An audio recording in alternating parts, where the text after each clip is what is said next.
Hi, Gordon. So today we're talking about your oak leaf ring. Yes, this is one of a number of rings that I've made over the years with stones. This one happens to be probably about a less than a point 20 carat diamond ring that I was working with. It's a four prong. The prongs are built into a kind of pillowy section of the ring so that there's a lot of protection around the stone, which is what I was after. So that one would never, once this is set well, it would never need to have prongs replaced or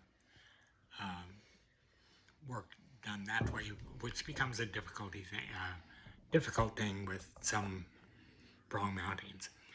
It has the motif of little oak leaves on the side. It's not really an acorn in the center, but there is that saying, from a little acorn, a mighty oak leaf grows.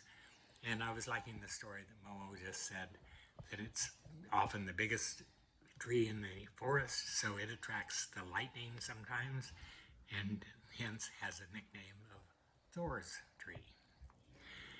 So this wax is a pretty simple, this mold is a pretty simple, and I don't know if I mentioned that that I made this in 1984. I don't always get the mold so clearly marked as that, so I celebrate this one. The mold, of course, is vulcanized all around the first master.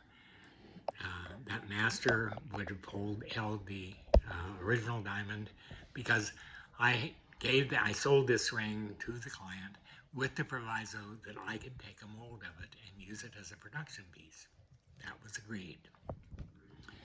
So, as in all molds, I want to bisect it all the way around the mold first, because that keeps the mold tidy in going back together, so that it's just a tidy mold. When you cut it, yeah, so it has that nice clean line on the outside. And so we always start from the sprue, that point where the wax will enter this mold, but it's the sprue that is built into the master, so it's built into the mold. So once I get it bisected half or deeply enough into the mold, I can start pulling it apart and begin cutting the keys. This jagged area here, in this case, it was a single key all the way around the ring, so that it captures both the stability and the safety of keeping the air blowing out but not overflowing.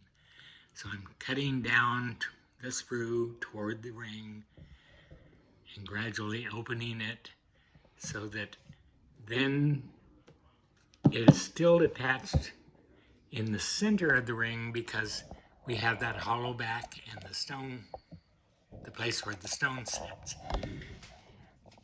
And so you have a couple vents so that it'll fill. So you sort of look at this. The air goes out those little vents, so that the wax can seal or fill that cavity most completely. And your parting plane line is in the middle of the... This ring has a little ridge all the way around the ring, in part because it shapes the shank.